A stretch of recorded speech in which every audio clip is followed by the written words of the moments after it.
Olá, gente, tudo bom com vocês? Estou aqui mais uma vez no canal Saúde Integral e hoje eu quero fazer uma análise breve também, né? Vou tentar ser o mais breve. Eu tento ser o mais breve, gente, eu juro. Mas tem coisas que eu acho que é importante explicar de forma mais detalhada, que são muito importantes. Do debate de ontem na Band e mais uma vez não, esse na verdade foi o primeiro debate, foi importante e interessante porque tivemos o Lula e o Bolsonaro frente a frente que em 2018 a gente não teve, né, se não me falha a memória, porque o Bolsonaro estava hospitalizado, e então foi muito interessante o debate, e eu queria comentar uns pontos principais aqui, e o Bolsonaro já começou a perguntar ao Lula, a primeira pergunta que ele pôde fazer foi sobre, ele optou fazer para o Lula, né, óbvio, e ele falou sobre a corrupção da Petrobras, e o Lula não respondeu.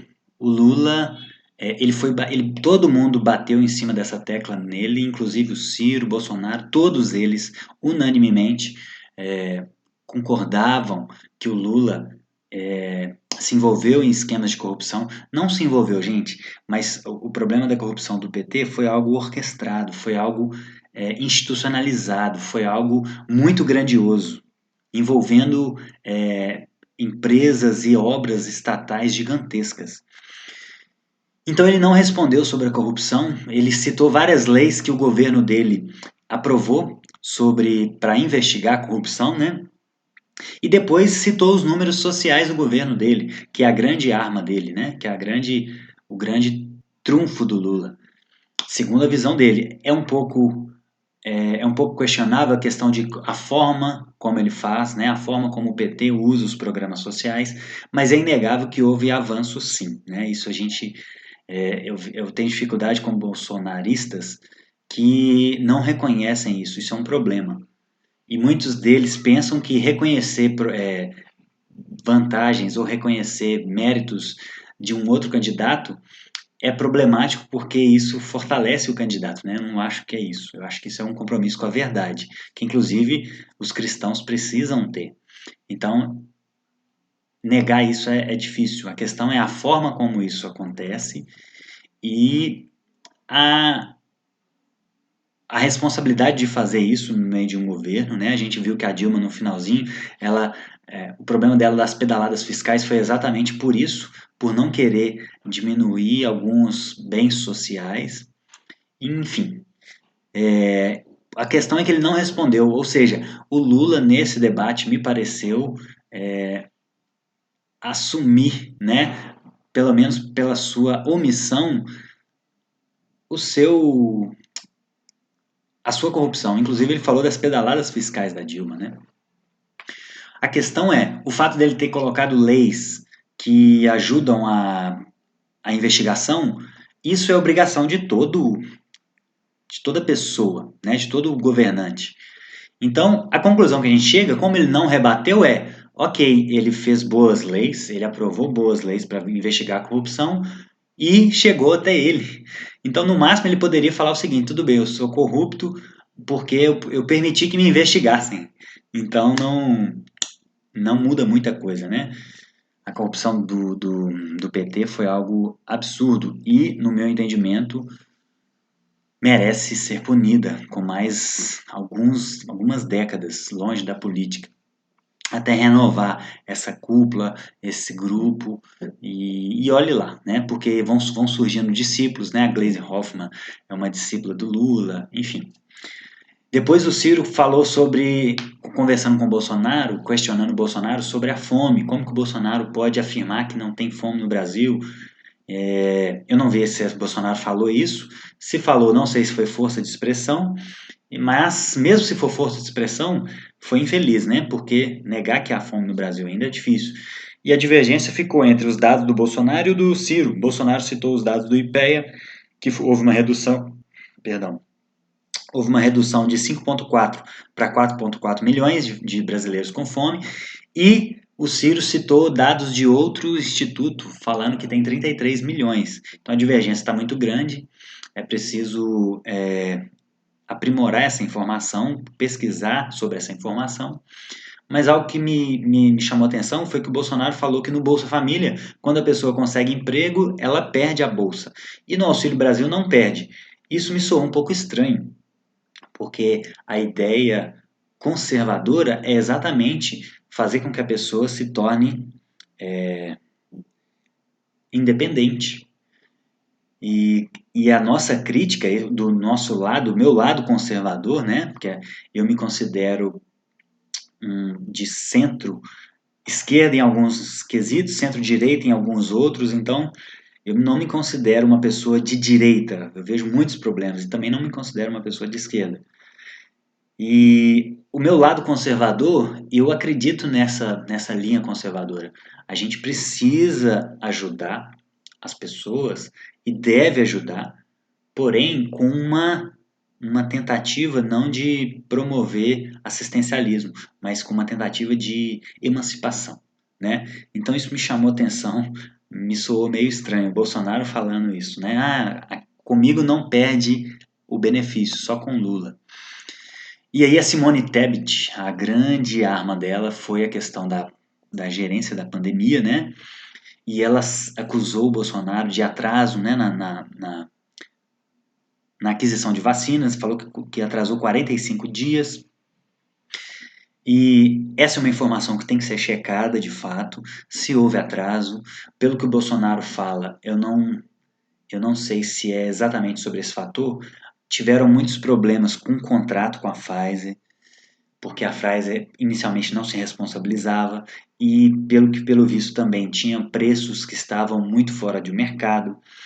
Então, essa é uma informação que eu não consigo bater o martelo, não tenho dados suficientes para falar que Bolsonaro está certo ou se ele está errado. Porém, tem que ser observado sim. O que me chamou a atenção na fala da Simone Tebet é que ela falou do tratamento preventivo para câncer. Mas da Covid ela não fala. Então esse é o outro lado da moeda. O Bolsonaro pode ter errado, pode ter protelado? Pode. A questão é, pode ter havido alguns motivos? Pode. Esses motivos podem não ter sido justificáveis? Por exemplo, estava um pouco mais caro, mas o quanto mais caro? Será que vale a pena bater nessa tecla e deixar de adquirir vacinas num período de pandemia que a gente vivia? Pode ser que houve um erro nesse sentido. A questão é, o grande ponto é o seguinte, gente. Vacina é algo a longo prazo. As vacinas estavam muito novas, estavam sendo estudadas, foi feito de caráter de emergência. Isso alertou muitos médicos a, a não indicarem essa vacina do Covid para grupos saudáveis, por exemplo, né? O doutor Roberto Zeballos é um deles, por exemplo, que falava o seguinte: olha, para pessoas saudáveis jovens, eu não vou indicar essa vacina porque existem muitas dúvidas ainda sobre os efeitos colaterais. Então houve essa divergência médica.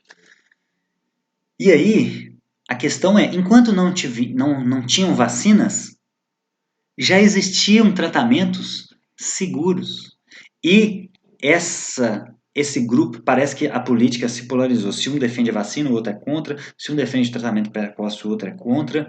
E faltou, no meu entendimento, um pouco de racionalidade, de diminuir as emoções, de diminuir um pouco de idolatria política que existe de ambos os lados, do lado do Bolsonaro, do lado do Lula. Então as pessoas vão pela reatividade, né? Se ele é contra, eu sou a favor. Se ele é a favor, eu sou contra. Isso não faz sentido. Então já existiam, médicos já estavam prescrevendo, já estavam tendo resultados desde o início da pandemia. O Zé Barros foi um deles, foi um dos pioneiros. Então, esse grupo que defende a vacina demonizou o tratamento precoce. E existe um grupo também que demonizou a vacina, mas também não era para tanto. Existia algumas incógnitas, porém, para grupos que tinham mais risco de falecer, fazia sentido, né? Mesmo no início, tomar vacina. Mas a questão que eu questionaria Simone Tebet é o seguinte: você está jogando toda a responsabilidade nas costas do Bolsonaro por causa desse possível atraso. Porém, você também precisa ser responsabilizada, você e todos aqueles que militaram, inclusive judicialmente, banindo de redes sociais, médicos que eram a favor do tratamento precoce, independente de qual droga seria, banindo posts, os médicos postavam posts com resultados favoráveis ao tratamento precoce, vários deputados e senadores via STF, que é outro problema sério que a gente vive hoje, derrubavam esse post.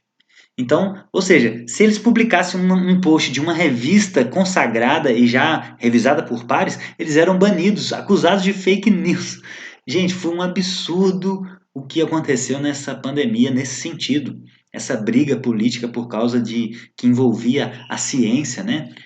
Então, esse grupo também precisa ser responsabilizado. Se o Bolsonaro é genocida porque ele atrasou a vacina, esse grupo que foi contra o tratamento precoce, demonizando o tratamento precoce e trazendo desinformação também sobre o tratamento precoce, pode ser acusado pelo mesmo raciocínio. Então não faz sentido. Genocídio é um crime previsto no direito mundial, é um negócio muito sério. Então não faz sentido esse discurso. Não faz sentido esse discurso. Então, no mínimo, os dois erraram. Né? No mínimo, os dois erraram. E aí depois o Bolsonaro trouxe alguns dados interessantes que também é preciso investigar. Falou que o PT votou contra o aumento de 190 para 400 do Auxílio Brasil, e eu não duvido, né? Pelo caráter do PT, ele quer monopolizar o cuidado do pobre. Então, quando ele percebeu, provavelmente, que o Bolsonaro ia fazer algo em prol do pobre, ele provavelmente votou contra. Votou contra o abaixar o CMS e ele diz também que taxar grandes fortunas tira capital. Isso eu não concordaria com o Bolsonaro. Eu também não desqualificaria, mas eu não concordaria inicialmente. Porque vários países desenvolvidos ao longo do mundo têm taxação de grandes fortunas e não quer dizer que os ricos vão deixar de investir no país. A questão é o quanto vai ser taxado, né? O Ciro tem uma proposta, no mínimo, interessante, e ele traz um dado seguinte: o rico que tem acima de 20 milhões de patrimônio, né? Ou seja, ele está considerando aqueles super ricos mesmo. Eles vão contribuir com 50 centavos a cada 100 reais. Então, não é algo absurdo. Não é algo absurdo. O Lula falou que os 600 reais que o Bolsonaro colocou como Auxílio Brasil esse ano não foi enviado na LDO. Então, assim, ficou um negócio no ar também. O Bolsonaro não colocou os 600 reais na LDO, né, na Lei de Diretrizes Orçamentárias, dando a entender que ano que vem voltaria para os 400. Mas o Lula e a esquerda têm usado isso para falar que vai acabar no final do ano. Então, é um exagero do Lula e de parte desse grupo progressista. Porém, por que não colocou na LDO também? Fica, no mínimo, a dúvida, né? E aí a repórter que o Bolsonaro foi mais duro com ela, né, falou sobre a desinformação da vacina no governo Bolsonaro, que promoveu queda de vacinação no Brasil de várias doenças como a poliomielite. Então, 2 pontos. O primeiro esse dado é preocupante, essa queda de vacinação é preocupante, porque uma coisa não tem nada a ver com a outra. Existem os antivacinas, existem, são anti qualquer vacina, acho que isso faz mal, mas existem pessoas como eu que não aderiu a essa primeira fase de vacinação, que, mediante o conselho de alguns médicos, vários médicos no Brasil, médicos renomados, entenderam que o custo-benefício para pessoas saudáveis era melhor esperar um pouco mais. Mas as pessoas são livres para se vacinar ou não, né? Não tem nada a ver uma coisa de ser anti-vacina, né? Outro problema que a gente vê hoje. Muitos são chamados de anti-vacina. É uma velha tática de argumentação que você reduz a pessoa a um termo pejorativo. Então, isso é uma tática conhecida na filosofia como falácia, né? Uma forma errada de raciocinar. Então, gente, isso é preocupante. Uma coisa não tem nada a ver com a outra. O fato da gente estar receoso com essa vacina da Covid é uma coisa, mas não vamos deixar de de vacinar com outras vacinas já consagradas, já estudadas, já com os efeitos colaterais conhecidos e com um risco-benefício positivo.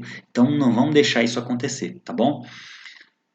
E a questão do ataque, né, ao possível ataque do Bolsonaro a repórter, ele foi mal educado, não precisava daquilo, não precisava falar que ela é a vergonha da, da, do jornalismo, porém, a Marina Silva postou que isso foi violência de gênero. Gente, ele faz isso, ele não queria tomar o celular do youtuber lá. Se fosse uma mulher, ia dar margem para essa interpretação também, mas o cara era homem.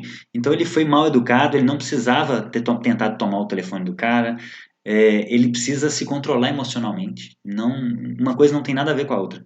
Eu não vi ali um ataque a gênero. Eu vi ali um ataque desnecessário, uma forma desnecessária de falar, né? Mas muito da militância do Bolsonaro gosta exatamente disso. Então, ele fica nessa dificuldade. Ou ele se fica um pouco mais polido, que seria o ideal, né? A forma de falar. Não, ele não precisa deixar de ser ele, deixar de falar a forma como ele fala, né? Algumas palavras não tão politicamente corretas, ou não precisa ser um discurso engessado.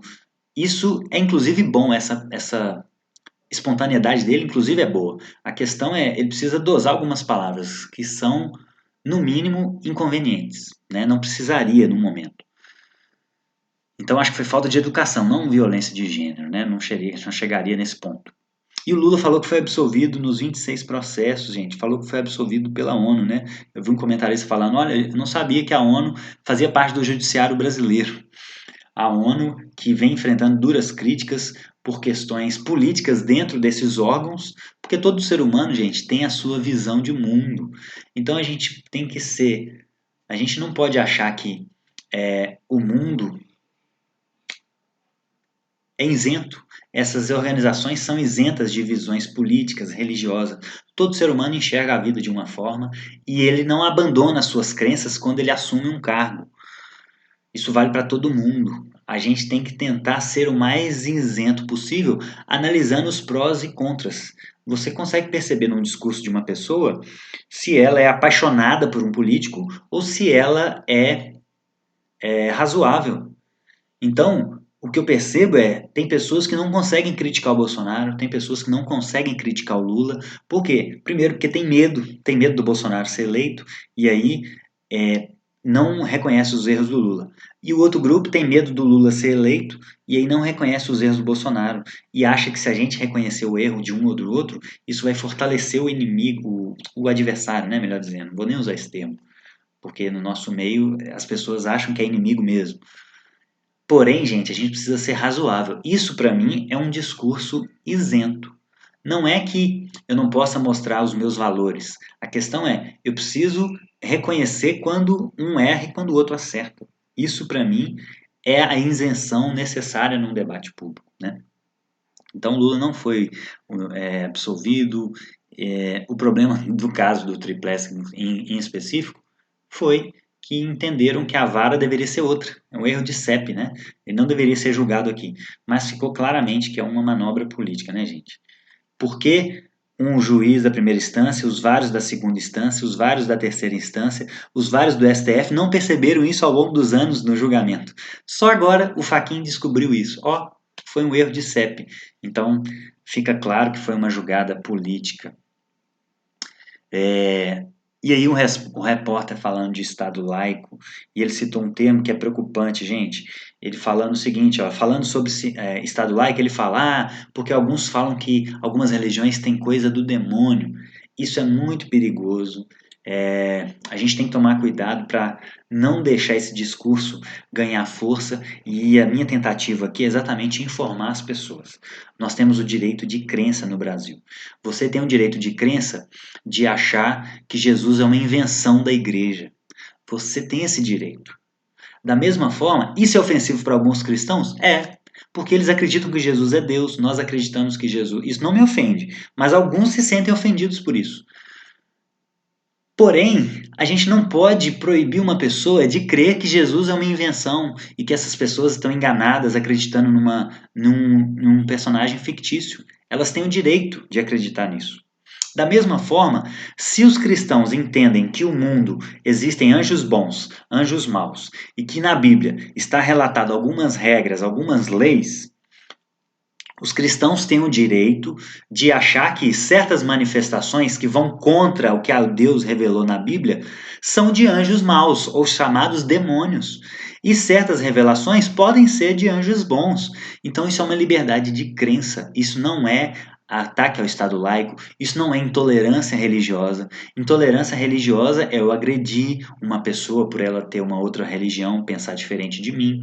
Intolerância religiosa é eu diminuir a pessoa dela porque ela crê diferente de mim.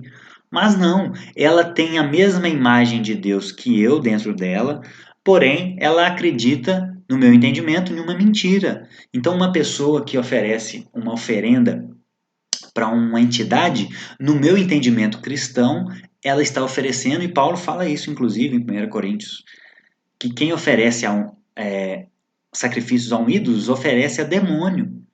Então, isso é liberdade de crença.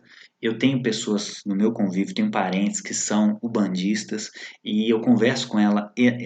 Isso me admira nela, inclusive. Ela, ela entende isso. Ela não vê isso como um ataque à pessoa dela. É uma liberdade de crença, por mais que ela discorde de mim. Então, vamos divulgar essa informação e vamos ensinar isso para as pessoas. O que, que é Estado laico, o que, que não é Estado laico, o que, que é liberdade de crença, o que, que não é.